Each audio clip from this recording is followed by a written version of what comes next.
have 2 more lectures coming up in June and October. Those will be Eric Wright in October and Brooks Blevins in June. And you picked up information which was at our check-in table about those lectures, and you'll be looking for information about how to sign up for those when we open pre-registration on the State Archives website. So before we get to tonight's main event, I'd like to take a minute to thank our contributors and partners in the event. We are very appreciative to our sister agency at Stewart Arkansas Museum for providing us with this wonderful space, and also thanks for the reception for the lecture. Their staff is very accommodating and helpful, and we're very appreciative of the partnership. We're grateful to the Friends of the Arkansas State Archives for supplying the libations, and to the members who turned out tonight to support us and to promote the Friends group. If you didn't get to talk to the Friends about how you can get involved and support the preservation of Arkansas history, be sure to do that before you get away tonight. It's a good group. They've really got some momentum going. And I hope each of you will get involved if you're not already. And I'm grateful to the staff of the Arkansas State Archives for their work in getting ready for tonight. In any event, it takes a lot of teamwork behind the scenes to make sure that all the pieces fall into place. And I'm fortunate to work with a great group of people that orchestrates all those movements very well. So, the reason you all came here tonight, we're lucky to have as our speaker Elizabeth Hill. Elizabeth is the author of 2 books on women in Arkansas, a splendid piece of work, 100 Years of Arkansas's Home Demonstration and Extension Homemakers Clubs, and her newest book, Faithful to Our Tasks, Arkansas's Women and the Great War, which was just released earlier this month. Also, excellent work on Arkansas history. Sorry we didn't have copies of this available for you to buy tonight, but it's available through Butler Center Books. You can get it at local bookstores and also on Amazon. Elizabeth has a BA and an MA in Professional and Technical Writing from the University of Arkansas at Little Rock and is a member of the board of the Arkansas Women's History Institute. While working on her master's in writing at U of A Little Rock, Elizabeth was asked to write the centennial history of the Home Demonstration and Extension Homemakers Clubs of the Cooperative Extension Service in 2012. She describes the experience of researching and writing this work as life-changing. Please welcome Elizabeth Hill.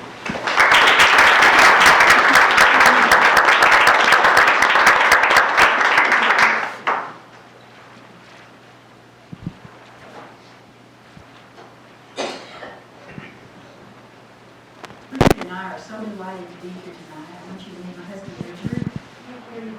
Okay. You want one? Speak into the microphone on the podium a little bit more also, please. Oh, okay. When I was asked to write about Arkansas's Home Demonstration and Extension Homemakers Clubs, we got on the internet and found that someone had written about the treasure trove of the Arkansas Cooperative Extension Service agents, the men and women, down in, from 1911 to 1965, down in the National Archives at Fort Worth. And it seemed that hardly anyone knew that they were there. So Richard and I made arrangements and went down, and they were very welcoming, and they had everything ready for us, and we stood over tables, just a regular sized table or height table, for hours at a time, and then we'd have to back up and lean against the wall for a while. But they allowed us to take photographs without a flash. But we took many more. We took about 10 or 11,000. I think it grows every time I tell it, but it was a lot, and it was way too much. But we were new at this, and everything was new to us. We just took pictures of the photographs, we took pictures of the typing and so forth. So it was a wonderful experience, and it was something that Richard and I did together, so it will always be important to me for that reason. When we got back home, then I had to transcribe from my PC from my laptop to my PC, And so I lived 100 years of Arkansas's rural women in that room that I had to put a dark sheet over the window because I couldn't see what was on my laptop. But the result was this beautiful 347-page book. And as Lisa said, it was life-changing. And I just couldn't get over it. I had gone back to school, and this is what happened. I feel like God just handed it to me, I say, on a silver platter. I did cite every paragraph, and you know how that can be time-consuming if you forget to do it as you go along, and I usually did. And my goal, and I've looked on the internet, and I've actually been cited in 3 books, so there you go. My goal is to get it in libraries, and I haven't been very successful with that, but I'm hoping that with my new book, which has been published by Butler Center Books, as she said, that there will be some more interest in this book. I have some new photographs that those of you, if anyone's seen this before, have not seen, that I got for my second book. This is a picture of the little girls in a tomato club in Mableville, Arkansas. This was considered the first home demonstration club because some of the girls were older than the 18-year limit, so they considered it a home demonstration club. And this was came about in 1912. Some money came down, I believe, from Washington to start 10 tomato clubs in Arkansas. And the counties were chosen by their access to the railroads. And the idea, of course, it was important for the girls, and the girls eventually became 4-H, but it was also important to entice the mothers to want to do what their daughters were doing. And let's see if that happened. This is the first canning in Arkansas in 1912, and as you can see, the girls are at the table, the mothers are all around, and even one dad over on the right is trying to get attention. So it was a family affair. Although this started in 1912, the federal program actually started with the Smith-Lever Act of 1914. And we celebrated the 1912 to 2012 for Arkansas, and then there was a big celebration all over the country in 2014 for the 100 years. The interesting thing about the Smith-Lever Act and the program was that it was funded by 3 entities. It was funded by the federal government, the state government, and the county government. But the county had the authority. They decided whether there would be the work in that county. And sometimes there wasn't any money, especially during the Depression years. And I will go ahead and say, in case I forget, that by about 1932 or 33, the work was so important to other government agencies that were coming, relief agencies during the Depression, that all of a sudden we had all 75 counties covered and being funded. I like to say that the ones who came up with this idea, this was a progressive era program. The progressive era was an era of big government. The government was going to solve all the problems, and one of the problems was keeping the farmers on the land. And so that's how this came about. But I like to say that they didn't have any idea, surely, of what lay ahead, because we were not yet in the war in 1914, but then we went into the war, and even in my book, I didn't realize until I've done research on my second book how important the home demonstration agents and women were during the war effort. And then we had a depression and droughts that began in 1920. The depression came after the war, when there was too much food now, as Europe was recovering, and then combined with the droughts and the flood of 1927, the floods of 1927, it never stopped until World War II.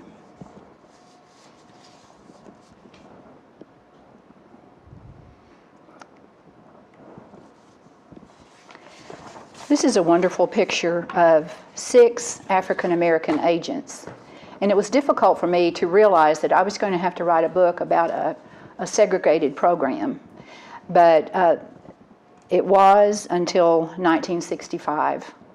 But this was a wonderful group of women. Counties that had enough African American citizens could have their own agent. And Mary Ray, the tall woman on the left, was their coordinator. She was over all of the African American agents. She was very strong. She seemed to insist on a lot, but she had good ideas. And I also want you to meet Lugenia Bell Christmas. She is third from left. Richard and I fell in love with Lugenia down in the archives. Both of us did. First of all, everyone else used clunky typewriters. And this was the 3rd or 4th or 5th carbon copy was what we were looking at. So a lot of times I could usually make out words, but I couldn't always make out numbers. But Lugenia had this wonderful sweeping handwriting, and then she would make her tea, and she'd start just as high as she could and come way down there. So we loved her handwriting. Then as I got to looking at her work, I found that she had a little kind of an impish humor, and even in her governmental reports. And I worked for the government for 32 years, and I don't think I ever had any impish humor when I made a report. The third thing about Lugenia was that she didn't seem to know the meaning of the personal pronoun I. She always gave credit to everybody else, and it was really neat to see that. One of these days, when I get my part of the house cleaning done, Richard did his today. I'm so jealous. I'm going to say, Richard, we need to go to St. Francis County and find Lugenia's grave. She was the agent in St. Francis County. And so we're going to go down and take some flowers for her grave. Now, I want to tell you about my pretty book.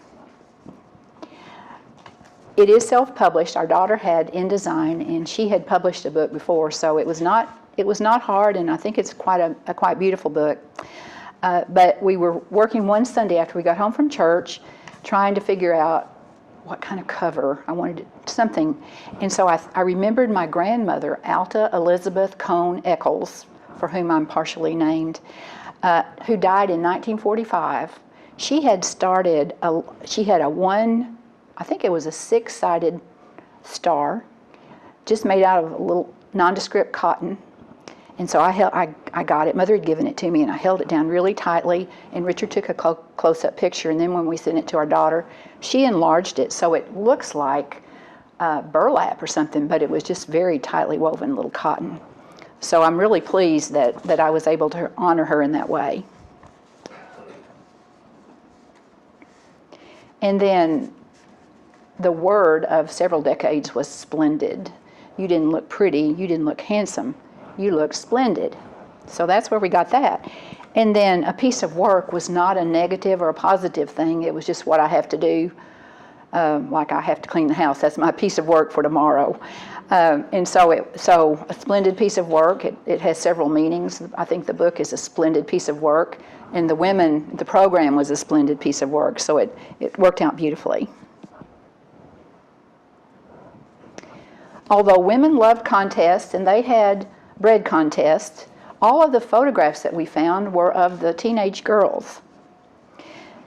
And the archivist gave me everything they had through 1923, and then I asked for certain counties after that. But in the 1917 reports, there were only 6 counties whose reports were there, and there weren't really that many more at that time.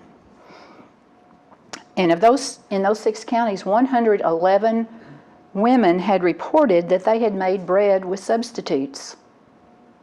And then they had to tell what substitutes they used for the flour, part of the flour. In Arkansas, they reported that they used rice, corn, sweet potatoes, and peanuts.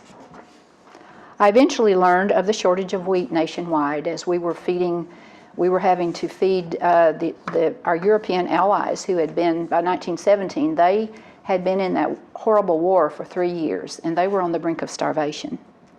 But even this in 1917 report did not prepare me for 1918. Now, I know all about it now, but I didn't then. Eat more cottage cheese. What could this be about? In 1918, cottage cheese was the word of the year. On the reports, the agents had to tell how many women made cottage cheese, how many pounds of cottage cheese were made, how many pounds of cottage cheese were sold on the roadside market. They even hired a statewide cottage cheese specialist. What was going on? Well, I didn't know and they didn't tell me. So I did what you would do, or your children or grandchildren. I Googled 1918 and cottage cheese. And I found lots of posters similar to this about cottage cheese. And on the Cornell University Agricultural History website, I found a cottage cheese sausage recipe. But I still didn't have an answer, did I? And then I found another poster. Hunger. For 3 years, America has fought starvation in Belgium. Will you eat less wheat, meat, fats, and sugar, that we may still send food in shiploads? Well, of course, Arkansas's home demonstration women would eat less meat, and they would make cottage cheese. And in Crawford County, 700 women raised 100 fall chickens each, so that carloads of smoked meats could be sent to Europe.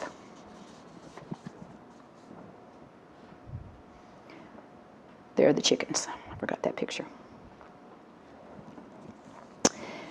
This is a photograph from the Encyclopedia of Arkansas History and Culture, and it's from the 1930s in Arkansas, but I think it really stands for the 1920s also, so that's the reason I use that photograph.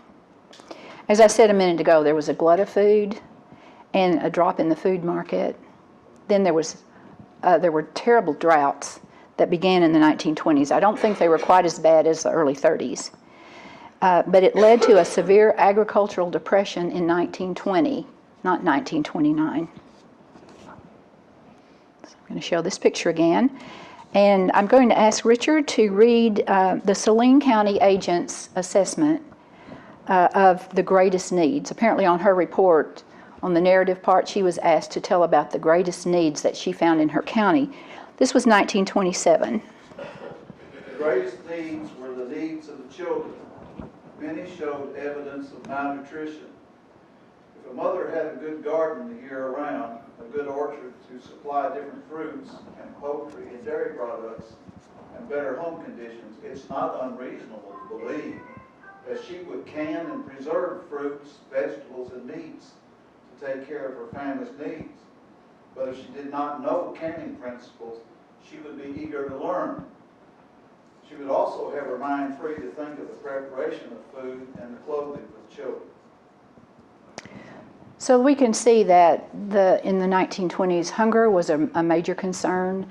I especially found during those floods of 1927, I did special work on the Delta areas, and there was some real almost starvation among children, rural children, and some of the women took it upon themselves to use the canning skills that they had and all these good vegetables.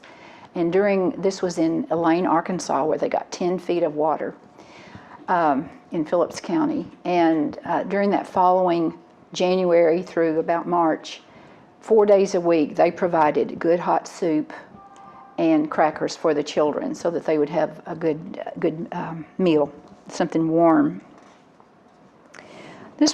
But malnutrition was such a big thing at that time.